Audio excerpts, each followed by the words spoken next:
First numerical हमने कल कर लिया था इससे रिलेटेड, और सेकंड न्यूमेरिकल हम कर रहे हैं। ये आप में से किसी ने पूछा हुआ भी है मुझसे न्यूमेरिकल, ठीक है, तो काफी आसान है।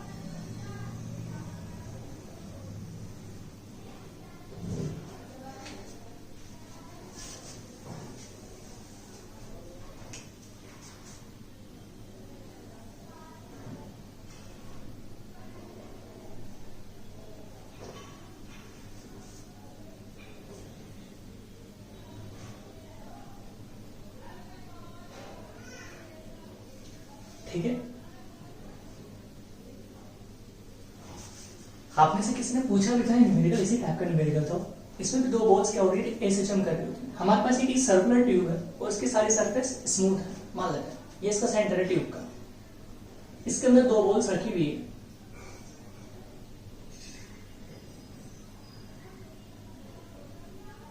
ऐसे।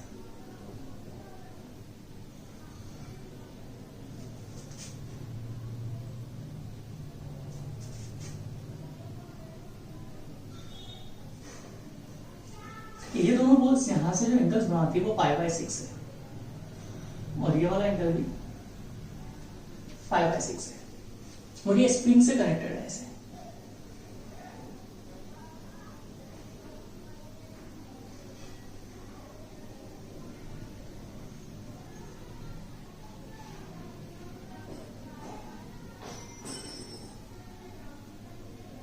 ये ऐसे स्प्रिंग से कनेक्टेड है। इस वाली स्प्रिंग का स्प्रिंग कांस्टेंट भी k है, और इस वाली स्प्रिंग का स्प्रिंग कांस्टेंट भी k है, ठीक है। मानते ये डायमीटर वाली लाइन है A और B। ये दोनों बोल्स आइडेंटिकल है, दोनों का मास सेम है m, ठीक है। इनिशियल में क्या थी, ये दोनों बोल्स इस डायमीटर वाले पोर्शन पर थी यहाँ पर। उस केस में ये पूरी की पूरी जो स्प्रिंग्स थी, दोनों स्प्रिंग्स वो नेचुरल कंडीशन में थी। अब मैंने क्या किया, इन दोनों बोल्स को यहां से ऐसे थोड़ा सा डिस्प्लेस कर दिया यहाँ से, कितने एंगल पर π/6 पर, उधर भी π/6 पर। अगर मैं इन दोनों बोल्स को हल्का सा डिस्प्लेस करके, यानी कि इतने एंगल पर डिस्प्लेस करके रिलीज कर दूंगा, तो ये पूरा का पूरा सिस्टम ऐसे कर रहा होगा, ऐसे कर रहा होगा। और ये रिस्ट्रिक्शन है कि ये बॉल सिर्फ और सिर्फ सर्कुलर पाथ के अंदर ही मूव करेगी, सर्कुलर ट्यूब के अंदर ही मूव करेगी, कहीं पर भी कोई फ्रिक्शन नहीं है, स्मूथ है। तो हमसे पूछा गया इसका टाइम पीरियड बताइए, find out time period of system. तो जो इसका आंसर होगा वो समझना। मैंने आपको लास्ट क्लास में भी समझाया था। लास्ट क्लास में ऐसा बोला था कि जब भी ऐसे कोई दो सिस्टम एसएचएम कर रहे हो और वहां पे कोई एक्सटर्नल फोर्स ना हो, तो हम उसके लिए डायरेक्ट कौन सा कॉन्सेप्ट यूज में लेते हैं, रिड्यूस मास वाला। तो यहाँ पे क्या लिख देंगे हम, म्यू बाय, और यहाँ पे क्या लिखेंगे हम, के की जगह पर के इक्विवेलेंट। क्यों लिखेंगे के इक्विवेलेंट, क्योंकि यहाँ पे कितनी स्प्रिंग्स है, दो स्प्रिंग्स है। तब हम लोगों को म्यू कैलकुलेट करना है। म्यू का फॉर्मूला क्या होता है, m1 m2 upon m1 plus m2। ये होता है रिड्यूस मास का फॉर्मूला। दोनों की वैल्यूज पुट कर देंगे, तो mu is equal to m divided by 2m हो जाएगा। तो इनडायरेक्टली कितना आ गया, m/2 आ गया।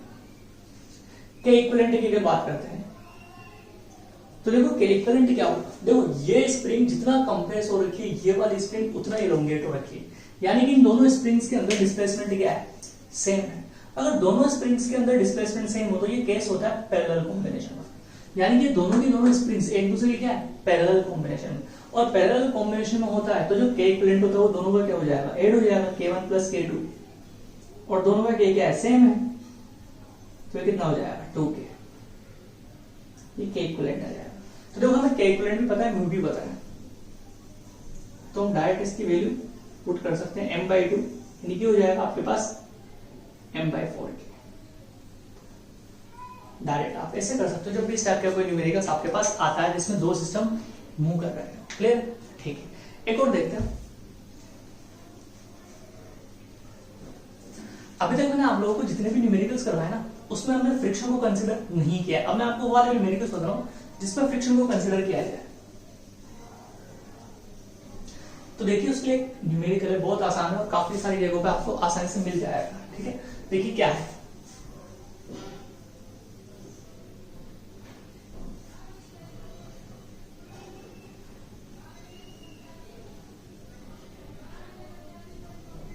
देखना क्या अरेंजमेंट है।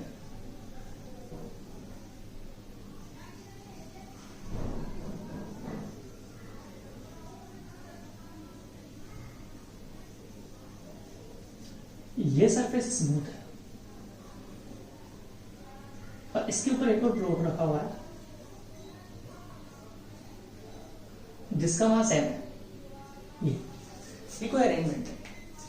एक स्प्रिंग है, स्प्रिंग इस ब्लॉक से अटैच है और इसके ऊपर एक और ब्लॉक रखा। ये वाली सरफेस स्मूथ है लेकिन ये वाली सरफेस रफ है जिसका फ्रिक्शन कोफिशिएंट म्यू है। इसका फ्रिक्शन कोफिशिएंट क्या है? म्यू है। अब क्या हुआ कि इस ब्लॉक को हल्का सा डिस्प्लेस करके छोड़ दिया जाता है, ठीक है। तो आपसे बोला गया कि अगर दोनों ब्लॉक एक साथ मूव करें तो इनके एसएचएम का मैक्सिमम एक्सेलरेशन या इस म्यू की वैल्यू क्या होगी, एक्सेलरेशन में पूछा जा सकता है, इस म्यू की वैल्यू भी क्या पूछी जा सकती है हमसे, ठीक है। तो ध्यान से समझना, व्हेन ब्लॉक स्मॉल डिस्प्लेस्ड, ठीक है, and move together, then find out value of mu। Mu भी पूछा जा सकता है और आपसे इसका एक्सेलरेशन भी पूछा जा सकता है। अब ध्यान से समझना, अगर इन दोनों ब्लॉक्स को साथ साथ मूव करना है, ठीक है, ये दोनों साथ साथ मूव कर रहे हैं, ये दोनों साथ साथ मूव कर रहे हैं, इसका मतलब क्या है कि इस वाले ब्लॉक का एक्सेलरेशन और इसका एक्सेलरेशन क्या होगा? सेम होगा। अगर दोनों ब्लॉक साथ साथ मूव करते हैं इसका मतलब है कि इस वाले ब्लॉक का एक्सेलरेशन और इस वाले ब्लॉक का एक्सेलरेशन क्या होना चाहिए? सेम होना चाहिए, ठीक है। लेकिन इस वाले ब्लॉक का एक्सेलरेशन कंटिन्यूसली चेंज होगा और इसका एक्सेलरेशन भी कंटिन्यूसली चेंज हो रहा होगा। लेकिन इस ऊपर वाले ब्लॉक के ऊपर क्या लग रहा होगा? फ्रिक्शन लग रहा होगा जो इसको मूव करवा रहा होगा, ठीक है। इस पे क्या लग रहा होगा? फ्रिक्शन लग रहा होगा जो इसको मूव करवा रहा होगा, ठीक है। ऑब्वियसली बात है, इसके ऊपर पे क्या लग रहा होगा? एक फ्रिक्शन फोर्स भी लग रहा होगा और एक स्प्रिंग फोर्स भी लग रहा होगा। तो इसका एक्सेलरेशन कुछ अलग होगा, इसका एक्सेलरेशन कुछ अलग होगा, अगर मैं नॉर्मल कंडीशन की बात करता हूँ। लेकिन अगर इन दोनों को मूव करना है तो दोनों का एक्सेलरेशन क्या होना चाहिए? सेम होना चाहिए। और इस वाले ब्लॉक का एक्सेलरेशन सिर्फ और सिर्फ किस पे डिपेंड करता है? फ्रिक्शन फोर्स पे डिपेंड करता है। तो इसका जो फ्रिक्शन फोर्स है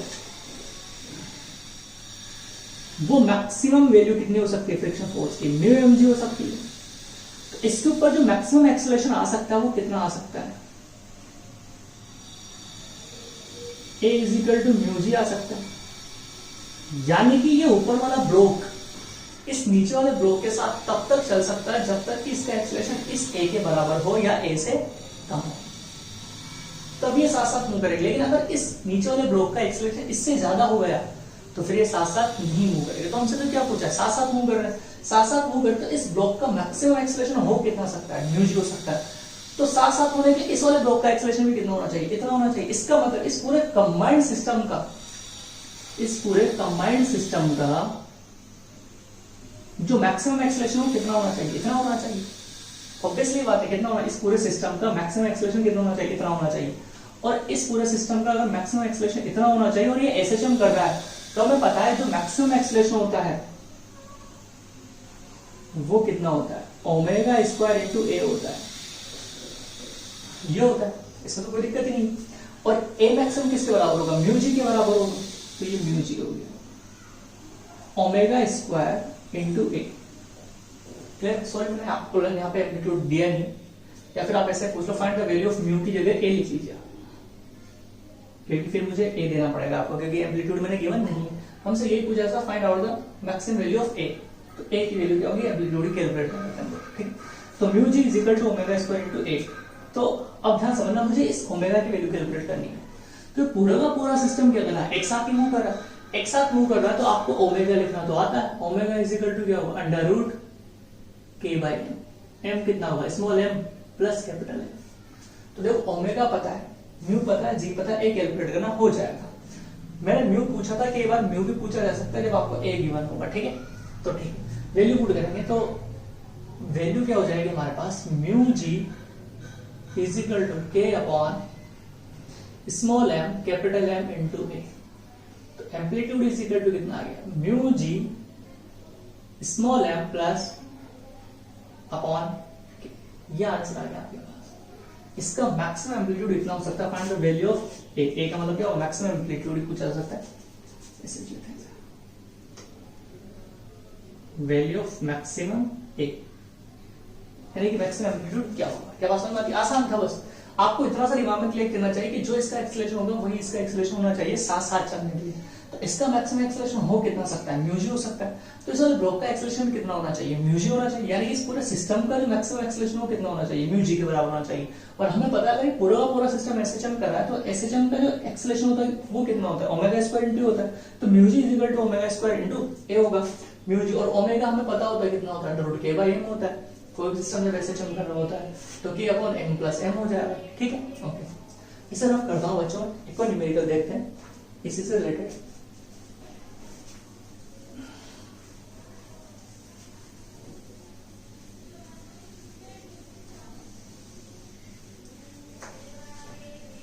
देखो क्या अरेंजमेंट है, बहुत ही आसान तरीके से कर सकते हो आप। देखो एक और समझ लेते हैं इससे रिलेटेड ऐसा ही कुछ।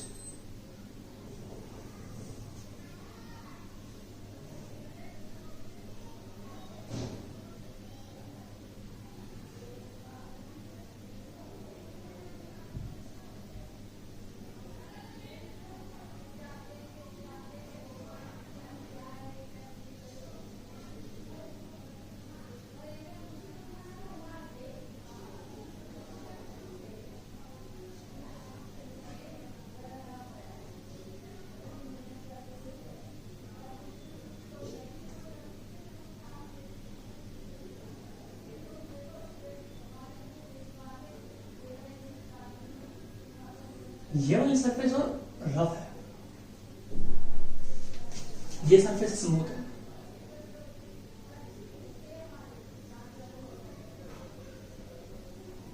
ठीक है, ये सरफेस कैसी है, रफ है, और ये वाली सरफेस कैसी, स्मूथ है।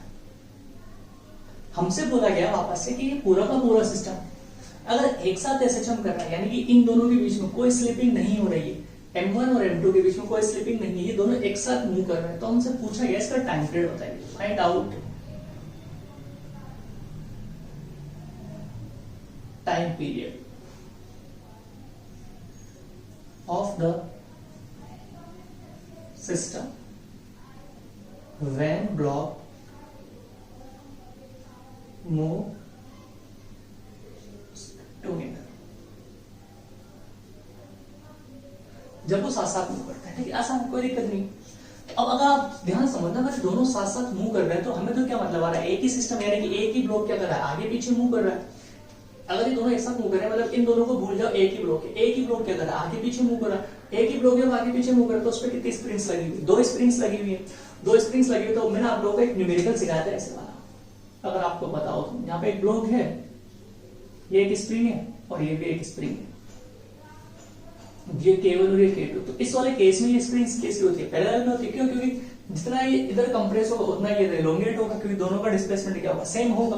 तो यहाँ पर भी अगर ये पूरा का पूरा सिस्टम एक साथ ऐसे मूव कर रहा है तो ये दोनों स्प्रिंग्स क्या होनी चाहिए, पैरेलल में होनी चाहिए, और पैरेलल में होनी चाहिए तो इनका K इक्विवेलेंट हमें पता है, K1 प्लस K2 होगा।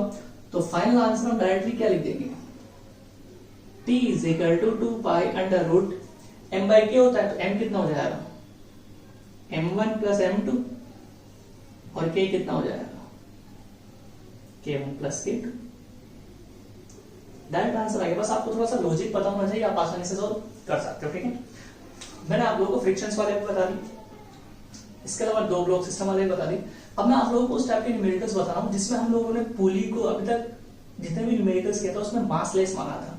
अब मैं आप लोगों को वाले न्यूमेरिकल्स बता रहा हूं जिसमें पुली को मास वाला कंसिडर किया जाए। ठीक है, तो इस पूरे पूरा करते हैं हम लोग।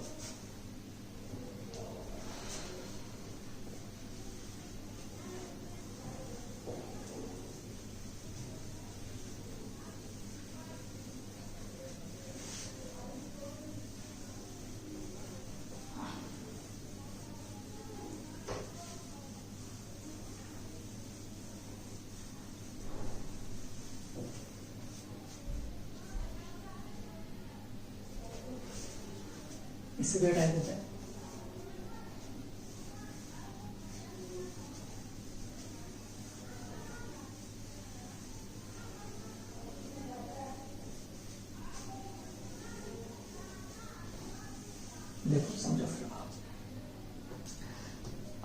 वाले न्यूमेरिकल्स करेंगे जिसमें पुली के मास को भी कंसिडर किया है। मैंने एक न्यूमेरिकल तो आपको बताया था इस टाइप का,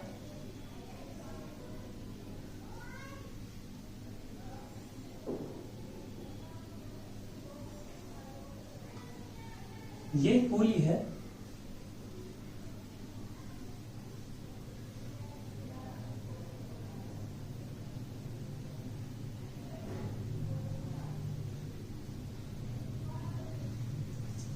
इस पुली का स्प्रिंग कांस्टेंट क्या है। ऐसे न्यूमेरिकल मैंने आप लोगों को बताया था और उसको हल्का सा डिस्कस करके छोड़ दिया था ब्लॉक को, तो उसका टाइम पीरियड और ओमेगा हमसे पूछा था, ठीक है।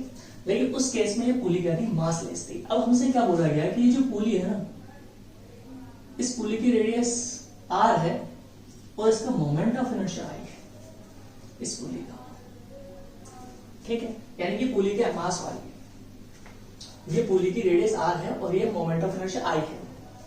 तो अब हमसे पूछा गया है कि अगर मैं इस ब्लॉक को स्लाइटली डिस्प्लेस करके छोड़ दूं, क्या करके छोड़ दूं, स्लाइटली डिस्प्लेस करके छोड़ दूं, तो इसका टाइम पीरियड क्या होगा, ठीक।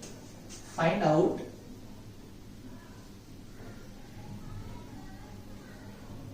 टाइम पीरियड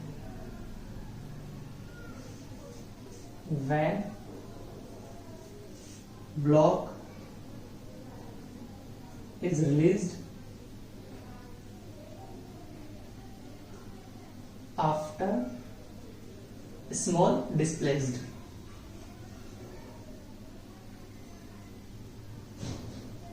ठीक है, उसको हल्का सा डिस्प्लेस करके छोड़ दें। तो ध्यान समझें, इसको मैं उसी मेथड से भी कर सकता हूँ, फोर्स वाले मेथड से भी। और मैंने इसी टाइप के न्यूमेरिकल वहां पर आपको दो मेथड से दिया था, एक फोर्स मेथड से और दूसरा दिया था एनर्जी से, एनर्जी कंजर्वेशन से। तो यहाँ पे आप फोर्स मेथड से भी कर सकते हो, लेकिन वो थोड़ा क्या डिफिकल्ट होगा, यानी मान लो थोड़ा टफ पड़ता है सोचना। अगर आप यहाँ पे डायरेक्ट एनर्जी कंजर्वेशन लगाओगे तो बहुत आसानी से हो जाएगा। तो एनर्जी वाले के लिए जो हम लिखेंगे तो ध्यान से समझना, यहाँ पे इस पूरे की एनर्जी लिख दो और वो एनर्जी क्या होने वाली, कांस्टेंट होने वाली। अब ध्यान रखना, पहले वाले केस में अगर आप लोगों ने थोड़ा ध्यान दिया तो मैंने वहां पे पोटेंशियल एनर्जी के बारे में कोई जिक्र नहीं किया था, यानी कि अगर ब्लॉक स्लाइडली नीचे आया तो उसकी पोटेंशियल एनर्जी डिक्रीमेंट होना चाहिए। लेकिन मैंने वहां पे पोटेंशियल एनर्जी नहीं लिखी थी और यहाँ पर भी नहीं लिखूंगा। वो इसलिए नहीं लिखूंगा क्योंकि जो पोटेंशियल एनर्जी होती है ना,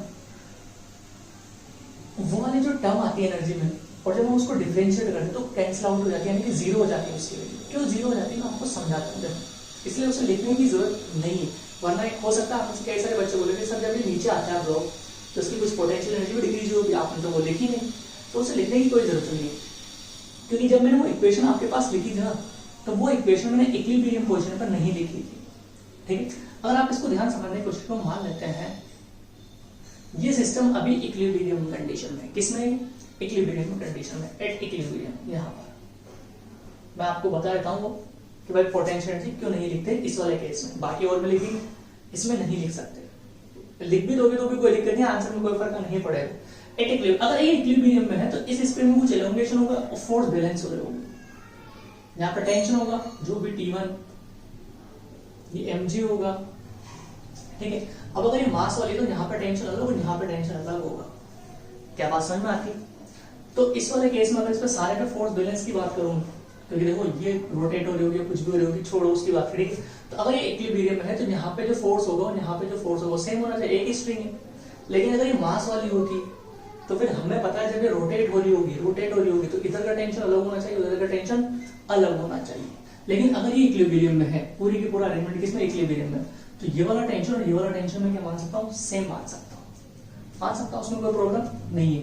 जब ये टेंशन सेम मान सकता हूँ तो यहाँ पे क्या होगा, kx नोट होगा, तो मैं यहाँ पे से डायरेक्ट क्या लिख सकता हूँ, kx naught is equal to t होगा और t इज इक्वल टू क्या होगा, mg होगा। ये इक्विलिब्रियम की कंडीशन है अभी। अब जब मैं इसको हल्का सा डिस्प्लेस करके छोड़ूंगा तो ब्लॉक यहाँ पे कुछ आ चुका होगा, यहाँ पे कहीं आ चुका होगा, ठीक है, x नीचे आ चुका होगा, इससे तो कोई दिक्कत नहीं। जब x नीचे आ चुका होगा तो अब मैं जब इसकी एनर्जी लिखूंगा तो क्या क्या एनर्जी लिखूंगा, देखो, क्योंकि हमें तो किसी इंटरमीडिएट क्वेश्चन पे चाहिए, तो एनर्जी लिखूंगा तो क्या लिखूंगा मैं, हाफ के x नोट प्लस x का होल स्क्वायर, ये लिखूंगा। x नोट तो वो ऑलरेडी था, यहाँ पर था तब, अब x नोट खींचा तो स्प्रिंग में स्प्रिंग एनर्जी कितनी हो जाएगी, x note plus x square plus ये ब्लॉक मूव कर रहा है तो कितना लिखेंगे, हाफ m वी स्क्वायर, ठीक है। साथ में ये रोटेट हो रहा है, ऐसे घूम रहा है ऐसे, तो इसके पास क्या होगी, काइनेटिक एनर्जी होगी हाफ आई ओमेगा स्क्वायर, और ओमेगा को क्या लिखा जा सकता है, v square by are square, ठीक है। इसकी एनर्जी नीचे आई होगी, यानी कि क्या लिखेंगे इसे, प्लस का लिखो या माइनस का लिखो एम जी एक्स, कोई दिक्कत। अगर आप इसे रेफरेंस लाइन मानते हो तो नीचे लिख देना minus m g h is equal to constant. होगा या नहीं होगा, होगा। अगर मैं यहाँ पे लिखूंगा, देख ध्यान समझना, हाफ के, इसको पूरे को डिफरेंशिएट कर रहा हूँ, डिफरेंशिएट कर देते हैं। देखो मैंने यहाँ पे कंसीडर कर लिया पोटेंशियल एनर्जी, ये फालतू की हमारी कैलकुलेशन को बढ़ाता है, ठीक है। अब ये कट हो जाएगा, इसलिए मैंने आप लोगों को जब वहां पर सिखाया तो इस पोटेंशियल एनर्जी को नहीं लिखा था, और अभी भी मैं वही सिखाने वाला हूँ आपको, सिर्फ आपको एक्सप्लेन करने के लिए बोल रहा हूँ। अगर आप पोटेंशियल एनर्जी लिखते हो तो कैंसिल आउट हो जाती है, लेकिन हर केस में ये जरूरी नहीं है। तो यहाँ पर डिफरेंशिएट करेंगे तो कितना हो जाएगा, 1/2 के, ये हो जाएगा x नॉट प्लस एक्स, ये हो plus half m 2v dv by dx, ये हो, ये कितना हो जाएगा, half i by are square into 2v dv by dx, ये बचेगा माइनस का mg is equal to constant, sorry constant का तो डिफरेंशिएट हो जाएगा जीरो। देखो mgx का डिफरेंशियल mg और ये जीरो हो गया। तो अब ध्यान समझना, इस 2 से ये 2 कट गया, तो यहाँ पे क्या लिखूंगा मैं, kx नॉट प्लस का kx, ये लिखूंगा, इस 2 से 2 कट हो गया, m इंटू ए लिख सकते हैं इसको, प्लस का ma, इसको 2 से 2 कट हो गया, तो प्लस का i by are square a minus का mg। अब आप ध्यान समझो, तो ये kx नॉट और mg क्या है, बराबर, देखो तो यहाँ पे माइनस है, यहाँ पे प्लस है, तो इससे कट हो गया। इसीलिए मैं आप लोगों से बोल रहा था कि हमें यहाँ पे काइनेटिक एनर्जी लिखने की कोई जरूरत नहीं है, ये वाली टर्म ऑटोमेटिकली कट हो जाती है। तो जब मैं इस मीन पोजीशन से एक्स्ट्रा लिखता हूँ, तो फिर मैं जब वहां पे इक्वेशन लिखी तो इस मीन पोजीशन से मैंने उसको जितना एक्स्ट्रा खींचा था, सिर्फ वही वाली एनर्जी लिखी थी मैंने इसमें। लेकिन यहाँ पर जब मैंने लिखा था इनिशियल में, तो हाफ के एक्स स्क्वायर लिखा था, एक्स नॉट नहीं लिखा था। क्यों? क्योंकि मुझे पता है वो रिटर्न इसकी पोटेंशियल से कैंसिल आउट हो जाती है। तो अब ये तो आसान है, देखो अगर ये हो गया तो देखो ये m है, ये m है, तो इसे क्या लिखूंगा मैं, m plus I by are square into a is equal to minus का के एक्स। तो a इज इक्वल टू कितना हो जाएगा, माइनस का k by m plus I R square. तो ये जो टर्म होगी पूरी की पूरी, ये तो क्या कहलाती है, ओमेगा स्क्वायर कहलाती है, ओमेगा स्क्वायर, क्लियर है। तो ओमेगा इज इक्वल टू कितना आ गया हमारे पास, under root k by m plus I by are square. देखो ये ओमेगा आ गया, ओमेगा आ गया तो टाइम पीरियड भी लिख सकते हो।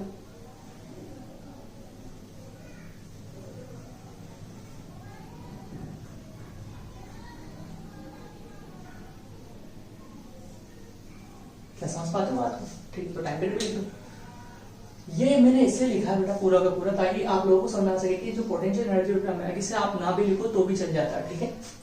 ये सुनना, और मैंने लास्ट क्लास में क्या किया था वो भी समझना है। मैंने यहाँ पे जो लिखा था x नॉट प्लस एक्स नहीं लिखा था, सिर्फ क्या लिखा था मैंने, हाफ के एक्स स्क्वायर, क्योंकि मुझे पता था ये वाली टर्म क्या हो जाती है, कैंसिल आउट।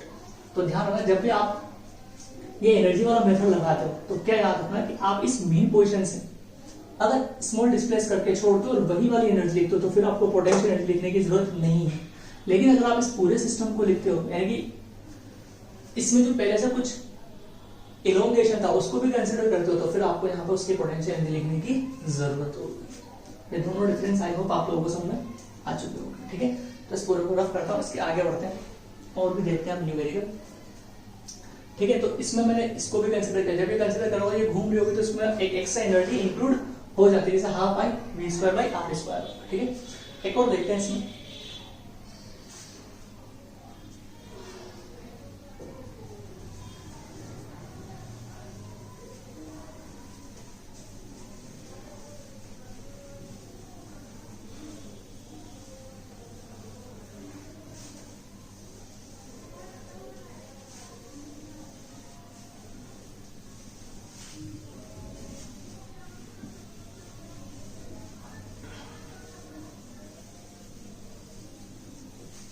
ठीक है।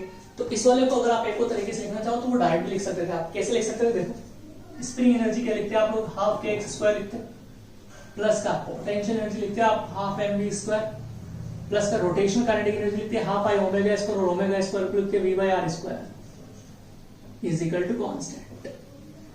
और इसको डिफरेंशिएट करके तो भी आंसर आ जाता है। अब देखो इस इक्वेशन में मैंने कहीं पर भी पोटेंशियल एनर्जी नहीं लिखी, क्योंकि मैंने यहाँ पे कहां से लिया, मेन पोजीशन से डिस्प्लेसमेंट लिया है, टोटल डिस्प्लेसमेंट नहीं लिया, ठीक है, क्योंकि एसएचएम में हम वही डिस्प्लेसमेंट लेते हैं जो मेन पोजीशन से, इसलिए मैंने वो लिखा कि यहाँ पर पोटेंशियल एनर्जी लिखने की मुझे जरूरत नहीं है। ओके, एक और न्यूमेरिकल है, नेक्स्ट समझते हैं हम लोग। अच्छा न्यूमेरिकल है वो,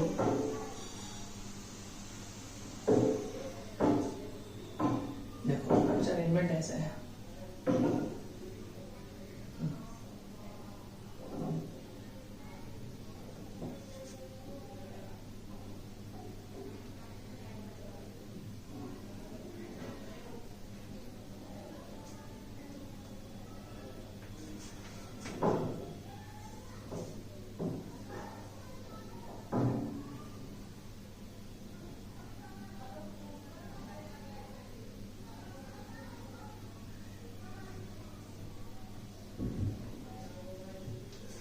ये मास है,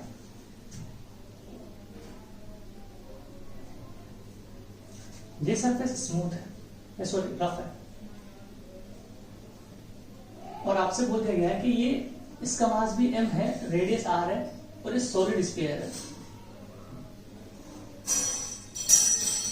क्या है कि सॉलिड स्फीयर है, इसका मास m है, रेडियस r है, और ये सॉलिड स्फीयर है, ठीक है। ओके, ये सरफेस स्मूथ है। अब आपसे बोला गया कि अगर मैं इस ब्लॉक को हल्का सा डिस्प्लेस करके छोड़ दूं तो ये एसएचएम करेगा, ये भी एसएचएम करेगा, और इसमें ये भी एसएचएम करेगा। ये दोनों सिस्टम क्या कर रहे हैं, एसएचएम कर रहे हैं।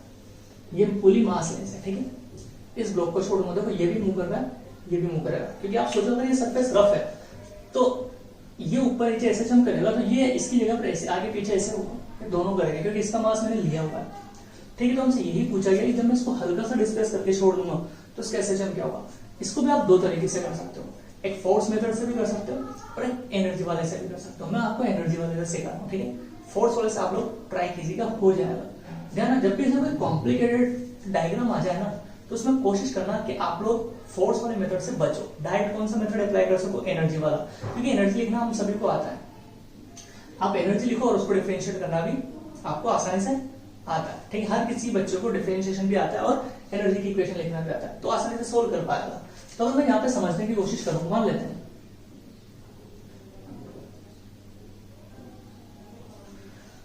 हैं कि ये जो सॉलिड स्फीयर है ऐसे, ये इस पॉइंट के अबाउट आगे पीछे हो रहा है, तो मैंने मान लिया कि अगर ये ब्लॉक, ये इसका सेंटर ऑफ मास, अगर ये इस तरफ x डिस्प्लेस होता है, ये इस तरफ कितना डिस्प्लेस हो रहा है, x हो रहा है, मान लेते हैं।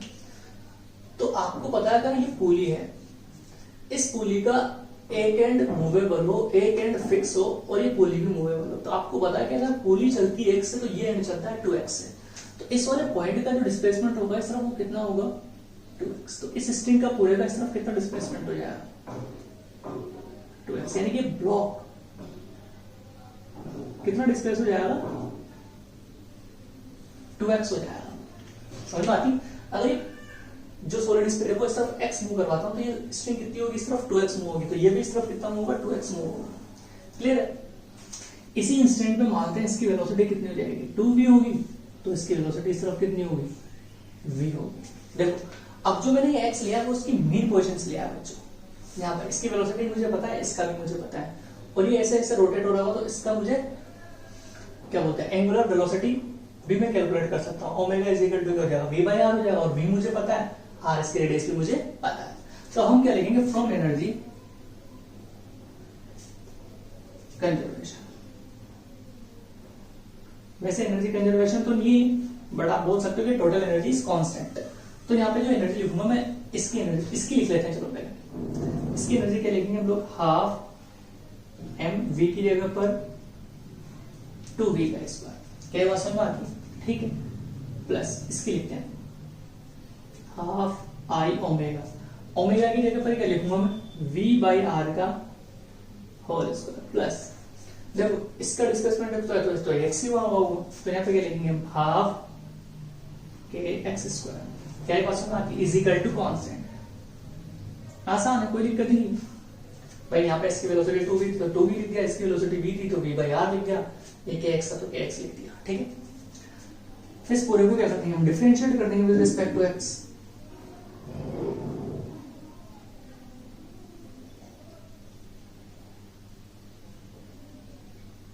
विद रिस्पेक्ट टू x कोई दिक्कत नहीं। तो ये कितना हो जाएगा 1/2 4m, 2 का स्क्वायर करेंगे तो 4m आएगा into 2v dv by dx। Clear, यहाँ पे 1/2 I by r स्क्वायर, ये हो जाएगा आपके पास 2v dv by dx plus half के 2x is equal to 0। Clear, तो इस 2 से ये 2 कट हो गया, इस 2 से ये 2 कट हो गया, इस 2 से ये 2 कट हो गया, तो ये हो गया 4mv dv by dx कितना होता है, a होता है I by r square v dv by dx कितना होगा, a हो जाएगा प्लस का kx इज इक्वल टू 0। अब इस अगर सॉलिड स्फीयर है तो इसका मोमेंट ऑफ इनर्शिया आपको पता ही, लिख देंगे हम लोग। तो ये हो जाएगा हमारे पास finally 4m plus I by r square a is equal to minus का kx, यही होगा। तो 4m प्लस I की जगह पे लिख रहा हूं मैं इस पॉइंट, देखो अभी जो मूव कर रहा है किसके अबाउट एसएचएम कर रहा है, इसके अबाउट कर रहा है, तो मोमेंट ऑफ इनर्शिया पे मैं किसके अबाउट लिखना पड़ेगा, इसके अबाउट, क्योंकि इसी के अबाउट तो आगे पीछे हो रहा है ऐसे, ठीक है। तो इसके अबाउट मोमेंट ऑफ इनर्शिया आपको पता है कितना होता है 7/5 mr स्क्वायर। ये सिखाया था बच्चों मैंने आपको, पहले पता होगा आपको, ठीक है। a is equal to minus का kx, ठीक है। तो इस r स्क्वायर से r स्क्वायर कट हो जाएगा, तो final 4m plus 7m by 5 a is equal to minus का kx, ये हो। तो कितना हो गया 20 और 7 27 m by 5 a is equal to minus का kx। क्या क्वेश्चन में आती है, तो यहां पे से a इज इक्वल टू क्या मिला हमें, ये मिला 5k by 27m into x minus का, ठीक है। तो यहां पे से ये वाली टर्म क्या हो जाएगी आपके पास, ओमेगा स्क्वायर हो जाएगी। अगर ये ओमेगा स्क्वायर हो जाएगा तो ओमेगा इज इक्वल टू क्या मिला 5k बाई। लेकिन एक बात बच्चों ध्यान रखना कि ये जो ओमेगा आया है और ये जो एक्सेलरेशन डायरेक्टली प्रोपोर्शनल एक्स आया वो इसके लिए नहीं आया है, वो किस लिए आया इसके लिए, क्योंकि देखो इसका एक्सेलरेशन भी a और उसका डिस्प्लेसमेंट भी x है। तो अगर मैं यहाँ पे लिखूंगा तो इसका एक्सेलरेशन 2x है, इसका 2v है, तो यहाँ पे एक्सेलरेशन भी कितना लिखना पड़ेगा आपको 2 है, ठीक है। तो 2x इसका डायरेक्टली प्रोपोर्शनल होना चाहिए, 2x क्यों होना चाहिए, तो हमें पता है कि 2 से 2 फिर कट हो जाएगा, तो फाइनली हमें ये ही मिलेगा। तो चाहे इसका एसएचएम की एंगुलर फ्रीक्वेंसी पूछे या फिर इसकी पूछे, दोनों का आंसर क्या हो जाएगा सेम, ठीक है। तो t इज इक्वल टू क्या मिलेगा हमें 2 by under root 27m by 5। I hope आप लोगों को बात समझ आई होगी। काफी अच्छा सम है, तो इसमें दोनों चीजें मूव कर रही होती है। इसमें में आपको क्या लगा एनर्जी कंजर्वेशन, ध्यान रखना एनर्जी कंजर्वेशन, जब आप लोगों के पास कोई टफ सिचुएशन आती है तो आप लोग वहां पे एनर्जी कंजर्वेशन लगा सकते हो। एनर्जी कंजर्वेशन का सिंपल फंडा है कि जो मेन पोर्शन है उससे हल्का सा डिस्प्लेस करके जो जो उसके पास एनर्जी है वो एनर्जीज लिख दो।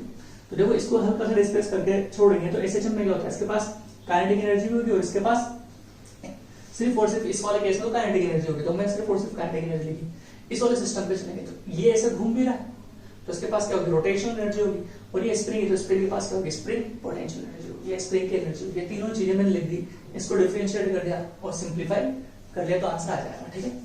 अब मैं आप लोगों को नेक्स्ट वो वाला केस बता रहा हूँ जिसमें ये स्प्रिंग का मास भी कंसिडर किया जाए। अभी तक हम लोगों ने जितने भी केस किए ना उसमें से स्प्रिंग को क्या मारा है, मासलेस मारा है, ठीक है।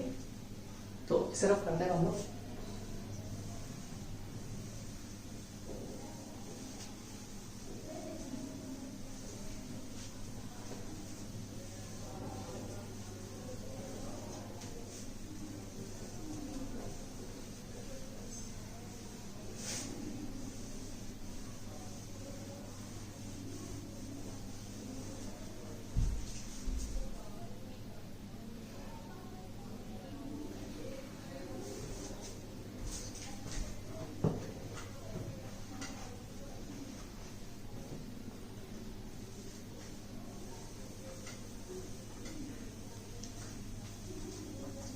तो अब हम एक न्यूमेरिकल कर रहे हैं बच्चों। ये स्टैंडर्ड न्यूमेरिकल है, आप लोगों को कई सारे एडवांस की बुक्स में आसानी से मिल जाएगा और आपने शायद हो सकता है पहले किया हुआ भी हो, तो ध्यान से समझना।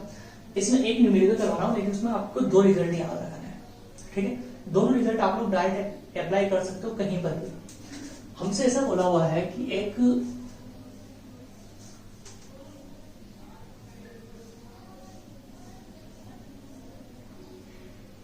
ब्लॉक है, इसका मास m है और इस ब्लॉक से एक स्प्रिंग अटैच्ड है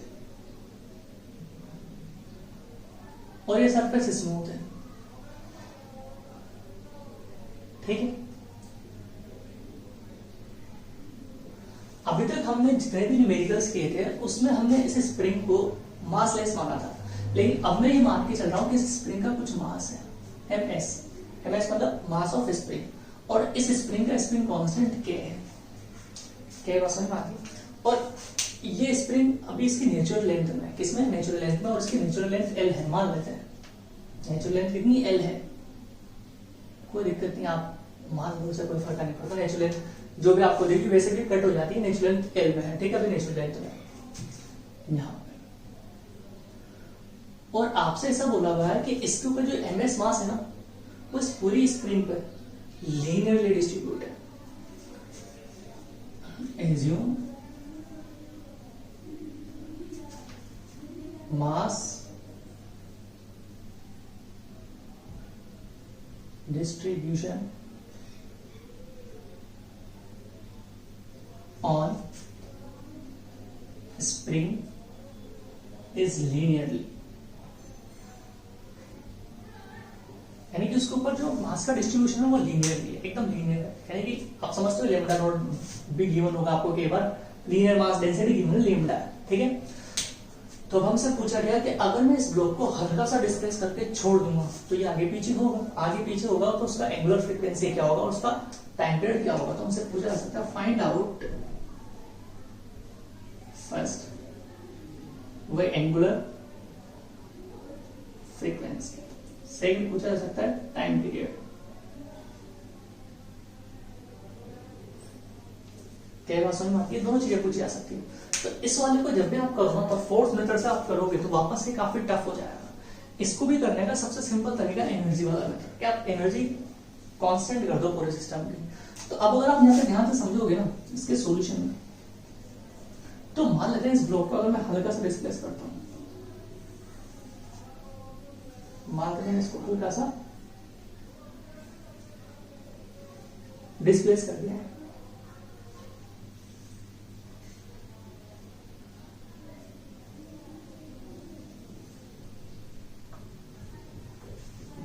ठीक है,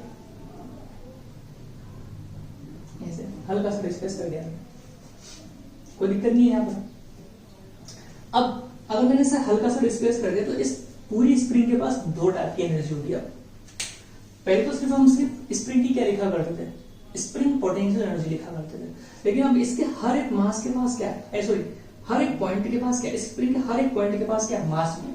तो इस स्प्रिंग के पास अब काइनेटिक एनर्जी भी होगी। इस ब्लॉक के पास तो है ही सही काइनेटिक एनर्जी भी, इसके पास तो काइनेटिक एनर्जी है ही सही, लेकिन इसके पास भी काइनेटिक एनर्जी भी है प्लस स्प्रिंग की पोटेंशियल एनर्जी भी। तो हमें जब एनर्जी लिखेंगे तो एनर्जी में क्या होगा, इस ब्लॉक की काइनेटिक एनर्जी, इस स्प्रिंग की स्प्रिंग एनर्जी प्लस इसकी काइनेटिक एनर्जी लिखेंगे। तो हमें पहले काइनेटिक एनर्जी कैलकुलेट करना आना चाहिए। वो कैसे कैलकुलेट करेंगे, ध्यान से समझना। और अगर मैं थोड़ा ध्यान से समझू तो ये वाला एंड तो फिक्स है, तो इस वाले एंड की वेलोसिटी तो क्या होने वाली है, 0। इस वाले एंड की, ये स्प्रिंग का जो ये वाला एंड है उसकी वेलोसिटी कितनी होगी, जितनी वेलोसिटी इस ब्लॉक की होगी उतनी वेलोसिटी इसकी होगी, मान लेते हैं ये v है। तो इस वाले एंड की वेलोसिटी भी क्या होगी, v होगी, यानी कि इस वाले एंड की। तो यहां से लेके यहां तक देखो वेलोसिटी वेरी कर रही है, यहाँ पे 0 और यहाँ पे वेलोसिटी कितनी है, v है। और जो वेलोसिटी वेरी करेगी वो भी लीनियरली वेरी करेगी, क्योंकि मास पे कैसे वेरी कर रहा है, लीनियरली वेरी कर रहा है।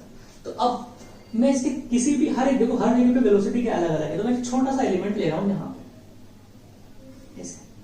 ये स्प्रिंग मान लेते हैं यहां से 5 डिस्टेंस पर, और उसकी थिकनेस d वाली है, उसका मास dm है। तो dm तो लिख सकते हैं, अभी हमने सीखा कहां से, क्योंकि उसका मास कैसा डिस्ट्रीब्यूटेड लीनियरली। तो लीनियरली डिस्ट्रीब्यूटेड तो क्या लिखते हैं, dm is equal to M S by L into D Y, ये होगा डीएम मास पर। कितना मास होगा? M S by L into D Y, ये होगा। ठीक है, अब मुझे इसकी वेलोसिटी लिखनी है, इस वाले की वेलोसिटी। इसकी वेलोसिटी मान लेते हैं, इस वाले एलिमेंट की बात कर रहा हूं मैं, कुछ होगी वो मान लेते हैं वी डैश। कितनी मानते हैं? वी डैश, क्योंकि इसकी जीरो है, इस ब्लॉक की भी है, इस वाले एंड की भी है, तो यहाँ की समथिंग कुछ और होगी वी डैश। तो इस वी डैश की डेप्थ को कैलकुलेट करने के लिए हमने मान लिया ए y प्लस बी, ये लीनियरली एक रिलेशन मान लिया।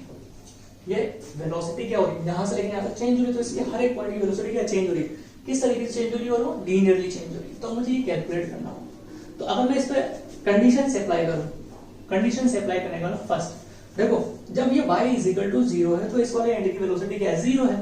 तो ये क्या हो जाएगा? y इज इक्वल टू 0 पर v डैश क्या है? 0 है। तो इसमें जब हम कंडीशन पुट करेंगे तो क्या हो जाएगा? 0 प्लस b, और ये v डैश भी कितना हो जाएगा? 0। तो यहां से हमें क्या मिला? b is equal to 0। पहली कंडीशन ये होगी, यानी कि हमें ये इक्वेशन मिल जाती है v dash is equal to a y। अब हमें से की वैल्यू भी कैलकुलेट करनी पड़ेगी, तो उसके लिए सेकंड कंडीशन लगाते हैं। सेकंड कंडीशन वाला इस वाले पॉइंट पे मैं ये मान के चल रहा हूं कि जो डिस्प्लेसमेंट है ना x, वो बहुत स्मॉल है। देखिए बहुत स्मॉल का मतलब मैं इस पूरी लेंथ को l मान सकता हूं। क्या मान सकता हूं? l। ये डिस्प्लेसमेंट जो मैंने बताया वो बहुत स्मॉल है, लेकिन यहां से लेकिन यहां तक की लेंथ को मैं l मान रहा हूं। तो v dash is equal to कितना? v है, और y इज इक्वल टू कितने पर? l पर। ये जब y is equal to length l है, तो वहां पे वेलोसिटी इस पॉइंट की जो इस ब्लॉक की होगी वही वेलोसिटी v होगी। तो ये कंडीशन जब हम इसमें पुट करेंगे तो v is equal to a into l। तो a इज इक्वल टू क्या मिला हमें? v बाई l, ये मिल गया। तो वेलोसिटी क्या मिली हमें? वेलोसिटी मिलेगी v dash is equal to v by l into y। ये वेलोसिटी मिलेगी किसकी? इस पॉइंट की। तो इस पार्टिकल का हमें मास पता चल गया, इस पार्टिकल की वेलोसिटी पता चलेगी। तो क्या इस पार्टिकल की, इस छोटे से पार्टिकल की हम काइनेटिक एनर्जी लिख सकते हैं? देखो कैसे, इसे रफ करता हूं। क्या अरेंजमेंट होगा, ध्यान से समझना।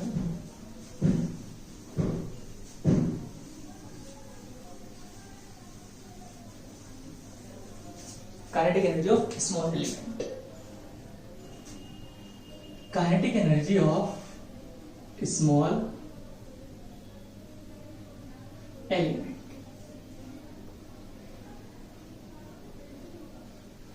Half DM into V dash का होल स्क्वायर। यही होगा, यही तो होगा इस छोटे से एलिमेंट की काइनेटिक एनर्जी।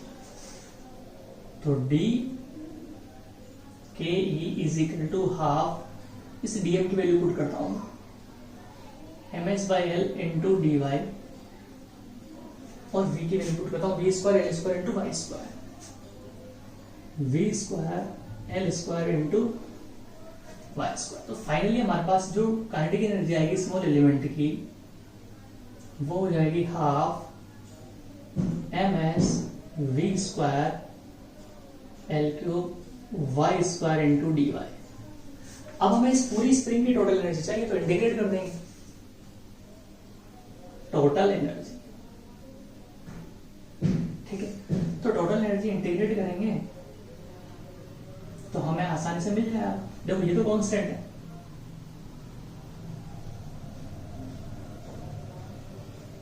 यहाँ पे क्या बचेगा ना, ये वेलोसिटी चेंज हो रही है। ठीक है, लेकिन मैंने किसी जब ये ब्लॉक की वेलोसिटी भी है, उस इंस्टेंट पे इसकी वेलोसिटी निकाल दी, यानी कि काइनेटिक एनर्जी निकाल रहा हूं, तो उस इंस्टेंट पे इन सबकी वेलोसिटी, यानी ये वाली वेलोसिटी क्या है? कांस्टेंट है। ठीक है, तो ये kinetic energy is equal to half M S V square by L cube, इसकी लिमिट 0 टू एल, तो ये कितना हो जाएगा आपके पास? L cube by 3। ये होगा, तो यहां से यहां तक ये कट हो गया। तो जो काइनेटिक एनर्जी आती है वो कितनी हो जाएगी? 1/6 एम एस वी स्क्वायर। देखो हम लोग जो नॉर्मल काइनेटिक एनर्जी लिखते हैं वो क्या लिखते हैं? हाफ एम वी स्क्वायर लिखते हैं।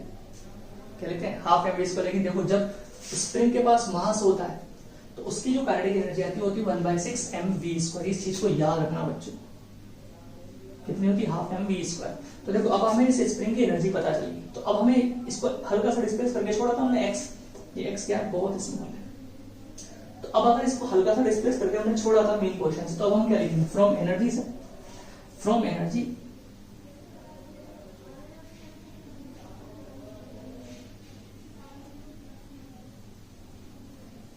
या एनर्जी कंजर्वेशन लिख दो आप। वैसे एनर्जी कंजर्वेशन होता नहीं, मैंने पहले बोला टोटल एनर्जी कांस्टेंट होती है। तो अब देखो किस किस की एनर्जी लिखोगे, किसी इंस्टेंट पे ये मूव कर रहा तो इसकी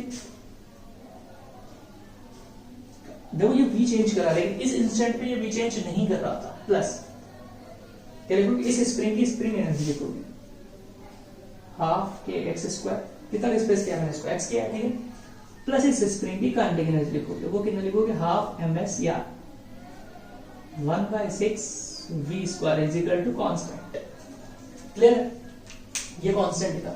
इस पूरे को क्या कर देंगे हम लोग, डिफरेंशिएट कर देंगे।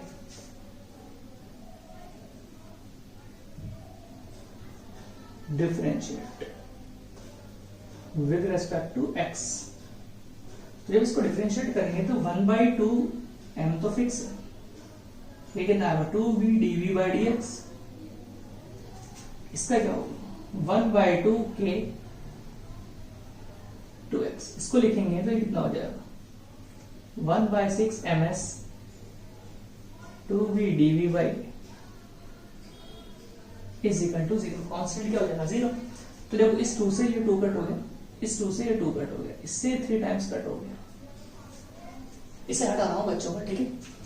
एक बार समझाता हूं, बट मैं आपको वापस, देखो हमसे क्या बोला गया था कि ये स्प्रिंग है, स्प्रिंग का स्प्रिंग कांस्टेंट k है और स्प्रिंग का मास भी इस बार हमें गिवन है, वो कितना ms है, ये ब्लॉक है। तो इसको हल्का सा डिस्प्लेस करके अगर हम छोड़ देंगे तो ये SHM करेगा। उस SHM का हमसे टाइम पीरियड और एंगुलर फ्रीक्वेंसी पूछी गई थी। तो अब हमें पता है कि जब अगर स्प्रिंग के पास मास है तो उसके पास दो टाइप की एनर्जी होगी, एक होगी स्प्रिंग एनर्जी और एक होगी इसके पास काइनेटिक एनर्जी। तो स्प्रिंग एनर्जी तो हमें आती है लिखना, लेकिन स्प्रिंग की हमें काइनेटिक एनर्जी लिखना नहीं आती, क्योंकि इसके हर एक मास के पास वेलोसिटी क्या है, अलग अलग है। तो मैं डायरेक्ट काइनेटिक एनर्जी नहीं लिख सकता। तो उसके लिए हमने क्या किया कि स्मॉल एलिमेंट लिया जिसका मास dm था, y डिस्टेंस पे जाके dy का। तो हमसे बोला गया इसका मास लीनियरली डिस्ट्रीब्यूट है, तो dm is equal to ms upon l into dy लिख सकते हैं, ठीक है। दूसरी बात इसकी वेलोसिटी भी कैसे चेंज कर रहे हो, लीनियरली, क्योंकि देखो यहाँ पे 0 यहाँ पर भी है, तो लीनियरली चेंज कर रहे हो। तो लीनियरली चेंज कर रहे हो तो उसकी वेलोसिटी का फंक्शन मैंने लिखा लीनियरली। किसी भी फंक्शन को मानने का तरीका यही होता है, b dash is equal to a plus b। अब मुझे इस a और b की वैल्यू कैलकुलेट करनी है, तो उसके लिए मैंने लिमिट लगाई फर्स्ट, कि जब y इज इक्वल टू 0 तो उसकी वेलोसिटी भी क्या है, 0 है। तो y इज इक्वल टू 0 पर b डैश भी क्या है, 0 है। तो हमने ये लिखा, तो b क्या मिला, 0। ये वैल्यू इसमें पुट करी तो b dash is equal to a मिला। दूसरी कंडीशन इस वाले एंड पे लगाई, इस वाले एंड पे कंडीशन लगा तो हमने माना ये l है, l दूरी पर वेलोसिटी कितनी है, v है। तो v dash is equal to v है, जब y is equal to l है तो v is equal to l। तो यहाँ पे से a की वैल्यू मिलेगी, इस a की वैल्यू वापस हमने इस इक्वेशन में पुट कर दी, तो इक्वेशन मिल गया। तो v डैश मिल गया। तो हमें kinetic energy of small element, तो इस स्मॉल एलिमेंट की काइनेटिक एनर्जी हम लिख सकते हैं ऐसे, dm की वैल्यू पुट कर दी v डैश की, इसको सिंपलीफाई किया। हमें इस पूरे की काइनेटिक एनर्जी चाहिए, तो हमने पूरे को क्या इंटीग्रेट कर दिया, इंटीग्रेट करने पर यह आंसर आया ms/v²। फिर हमने इसको हल्का सा डिस्प्लेस करके छोड़ा था, जो एनर्जी कंजर्वेशन वाला कॉन्सेप्ट हम लगाते हैं वो कॉन्सेप्ट हम यहाँ पे अप्लाई कर रहे हैं, यानी कि इस ब्लॉक की काइनेटिक एनर्जी प्लस स्प्रिंग की पोटेंशियल एनर्जी प्लस स्प्रिंग की kinetic energy is equal to concept, इसको डिफरेंशिएट कर दिया, ठीक है। तो इसके आगे बढ़ते हैं हम लोग, इस तरफ करता हूँ, ठीक है। देखो अरेंजमेंट क्या है, क्या अरेंजमेंट है,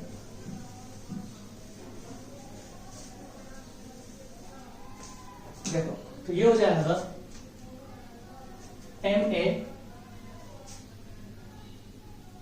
प्लस kx, ये हो जाएगा ms/3 into a is equal to 0। फिर बचा ये b dv/dx क्या हो जाएगा, a हो जाएगा। तो यहाँ पे हम क्या लिख देंगे m, सॉरी इस m को कैपिटल m लिख देता हूँ क्योंकि मैंने कैपिटल लिया, जो भी हमारा कोई दिक्कत नहीं सर।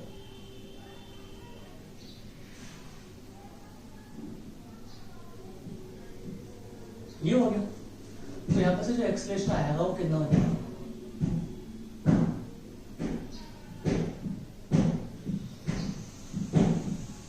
तो ये पूरी की पूरी जो टर्म होगी हमारे पास, ये क्या कहलाएगा, ओमेगा स्क्वायर कहलाएगा।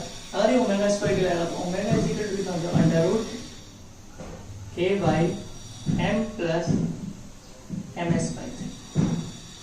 ये ओमेगा आ गया, तो टाइम पीरियड में लिख सकते हैं 2 पाई बाई ओमेगा होता है, तो कितना हो जाएगा m plus ms by 3 by, या आप ऐसा भी जान सकते हो कि जो इफेक्टिव मास होता है ना, जब मास वेरी कर रहा होता है स्प्रिंग का, तो उसका जो इफेक्टिव मास होता है ms बाई 3 आता है, यानी कि m बाई 3 आता है। इस चीज को याद रखना दो चीजें, kinetic energy ms v square by 6 होती है, और जो इफेक्टिव मास तो m बाई 3 होता है, किसका, स्प्रिंग वाले केस में। तो मैंने आपको वेरिएबल मास वाले बता दी। अब मैं आप लोगों को कुछ और टाइप के न्यूमेरिकल्स सोल्व करवा देता हूँ।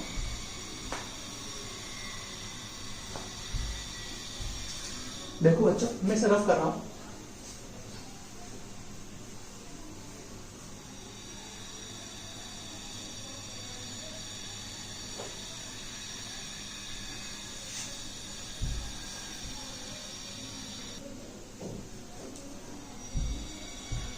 तो बच्चों, अब हम ये नेक्स्ट 2 न्यूमेरिकल्स देखते हैं। इसमें क्या है कि वेज है, ये फिक्स्ड है। यहाँ पे एक बॉल है, ठीक है, इसका मास m है, ठीक है, और ये सरफेस स्मूथ है, ठीक है। पहले इसको कर लेते हैं, फिर बाद में इसको देखेंगे। अब आपसे क्या बोला गया, और ये स्प्रिंग लगी हुई है 30 डिग्री के एंगल पर है, ठीक है।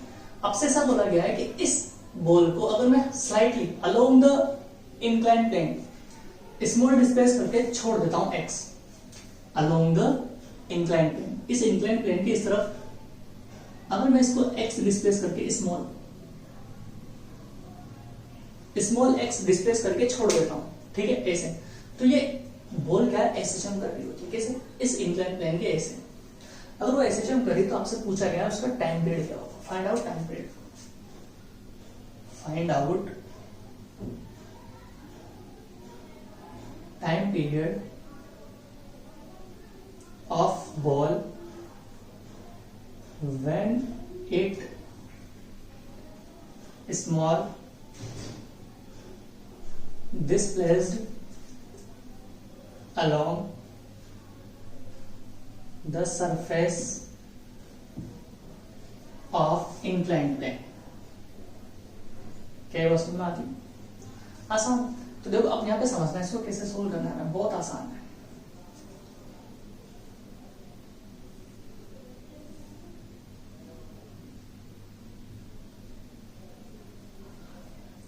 अगर आप ध्यान समझोगे, इसको अगर मैंने इस तरफ डिस्प्लेस किया कितना x, तो ये स्प्रिंग के अलोंग कितना डिस्प्लेस होगा, ये स्प्रिंग कितनी डिस्प्लेस, अगर देखो इस बॉल को मैंने इस तरफ डिस्प्लेस किया x, तो ये स्प्रिंग x कितना डिस्प्लेस होगी, ये तो इसकी तरफ कितना डिस्प्लेस होगी वो देखेंगे। तो अगर मैं इस x की कंपोनेंट लूं तो एक कंपोनेंट ऐसे आएगा इस अलोंग द स्ट्रिंग और एक ऐसे परपेंडिकुलर, क्लियर भाई। ये x ऐसे डिस्प्लेस किया ना तो इस स्प्रिंग की डायरेक्शन में कितना डिस्प्लेसमेंट होगा, ये वाला होगा, ये वाला, और ये इसके परपेंडिकुलर होगा। तो अब ध्यान समझना, ये वाला एंगल में कितना दिया हुआ, 30 डिग्री दिया हुआ, तो ये वाला एंगल में कितना होगा 30 डिग्री, तो ये कितना हो जाएगा x cos 30 डिग्री। तो ये जो स्प्रिंग है हमारे पास वो इस तरफ कितना खींची x cos 30, तो इस स्प्रिंग के अंदर जो फोर्स बिल्टअप होगा वो कितना होगा कि x cos 30 डिग्री, ये तो होगा, क्लियर। इस स्प्रिंग के अंदर फोर्स, भाई इस स्प्रिंग को हमने इस तरफ कितना खींचा x, तो ये स्प्रिंग के अलोंग कितना डिस्प्लेसमेंट हुआ x cos 30। तो अगर ये स्प्रिंग इस तरफ x cos 30 गिरी है तो इस पे ऊपर का फोर्स कितना आएगा कि x cos 30। लेकिन ये बॉल जो ऐसे जंप कर रही है वो कैसे कर रही है, ऐसे कर रही है, ऊपर थोड़ी ना ऐसे जंप कर रही है, वो कैसे कर रही है अलोंग द सरफेस। तो इस kx cos 30 का अपन को इस तरफ क्या लेना पड़ेगा, कंपोनेंट लेना पड़ेगा, यानी कि ऊपर आपके पास एक फोर्स आया है kx cos 30, इतना तो फोर्स लग रहा है, कौन सा, स्प्रिंग फोर्स।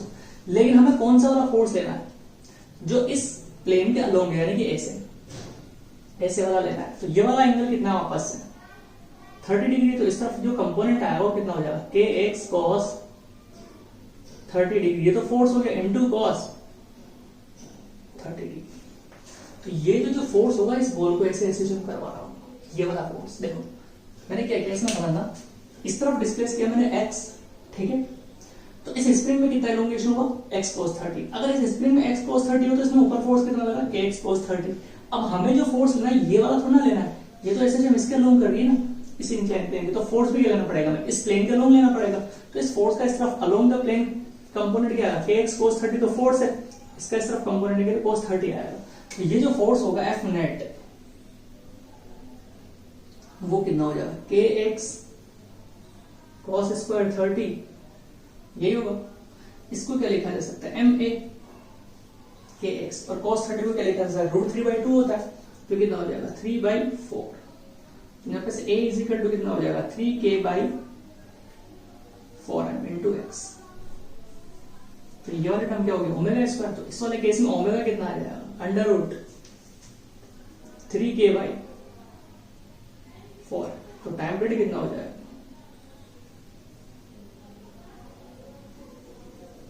क्या बात समझ, तो आसान।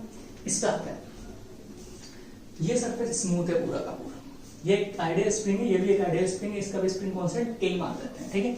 और ये इसके परपेंडिकुलर 90 डिग्री पर, यानी कि अभी जो एंगल है वो 90 डिग्री है। क्लियर, कोई दिक्कत नहीं। अब क्या किया, इस ब्लॉक को देखो, यहाँ पे जो ये बेच गया था फिक्स था, अब ये ब्लॉक है, इस ब्लॉक को इस तरफ हल्का सा डिस्प्लेस करके छोड़ दिया x, यानी कि कुछ अरेंजमेंट ऐसा,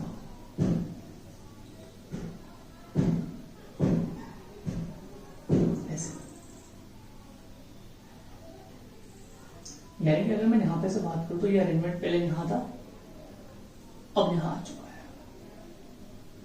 और इसको इस तरफ कितना डिस्प्लेस कर दिया x। तो ये स्प्रिंग भी तो इस तरफ कितनी कंप्रेस हुई x हुई, तो अगर ये इस तरफ x कंप्रेस हुई तो इस तरफ फोर्स कितना लगा x, इसका तो काम हो गया, यानी कि इस स्प्रिंग में तो इस तरफ कितना फोर्स लगा x, इसकी बात करते हैं। लेकिन यहाँ पे जो स्मॉल है ना, ये x स्मॉल डिस्प्लेस है, तो अगर मैं यहाँ पे बात करूंगा तो ये x, ध्यान से समझना, ये स्प्रिंग थी ऐसा खींचिए स्प्रिंग,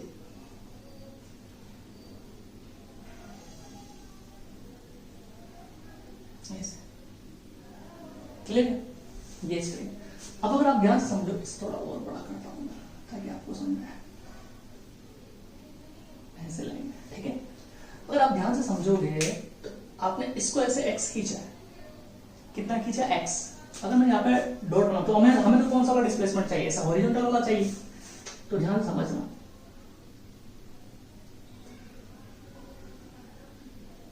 ये यहां पे ऐसे भी समझ लो इसको, ये इस तरह, ठीक है। अगर आप ध्यान समझिए, इसको ऐसे मान लो, छोड़ो, ये जो डिस्प्लेसमेंट हुआ है इस तरफ x हुआ है, यानी कि यहाँ पे अगर मैं बात करूं तो इस तरफ x हुआ है, इस स्प्रिंग में इस तरफ x हुआ है ना, ऐसे समझ लो। तो हमें तो कौन सा वाला डिस्प्लेसमेंट चाहिए, ये वाला चाहिए ना, जो स्प्रिंग के इस तरफ लग सके। भाई ये ब्लॉक पूरा का पूरा इस तरफ x ही है, तो इसमें x इस तरफ कंप्रेस हो तो इस पर फोर्स इस तरफ लगा। ये वाली जो स्प्रिंग है उस वाले का इस तरफ कितना डिस्प्लेसमेंट हुआ x, यानी कि ये पोर्शन कितना है आपके पास x है, तो हमें तो कौन सा वाला चाहिए, ये वाला चाहिए ना, तभी तो फोर्स उस तरफ लग पाएगा। तो अगर आप ध्यान समझो तो ये वाला एंगल अगर हमारे पास 45 डिग्री है, क्लियर है, तो ये वाला एंगल भी कितना होगा 45 डिग्री होगा, और 90 डिग्री होगा, तो ये डिस्टेंस कितनी आएगी x/√2। क्या बात समझ आई, ये स्प्रिंग ऐसे थी, ये स्प्रिंग इस डायरेक्शन में कितनी गई x, तो इस डायरेक्शन में कितनी आई होगी वो हमें निकालना है। तो देखो ये 45, तो ये वाला एंगल भी कितना होगा 45, ये 45 पे ये x है, तो ये डिस्टेंस कितनी हो जाएगी x/√2। तो इसमें इस तरफ फोर्स कितना आएगा, इसमें इस तरफ आएगा फोर्स kx/√2। क्या बात समझ में आती है, इस वाली स्प्रिंग में इस तरफ फोर्स है, हमें फोर्स कौन सा चाहिए, इस डायरेक्शन में चाहिए ना, हॉरिजॉन्टल वाला, क्योंकि ये ब्लॉक जो ऐसे जंप कर रहा है वो तो ऐसे ही कर रहा है, ऐसे थोड़ी कर रहा है, या ऐसे थोड़ी कर रहा है, सिर्फ कैसे कर रहा है, ऐसे कर रहा है। तो फोर्स किस डायरेक्शन में चाहिए हमें, इस वाले डायरेक्शन में चाहिए।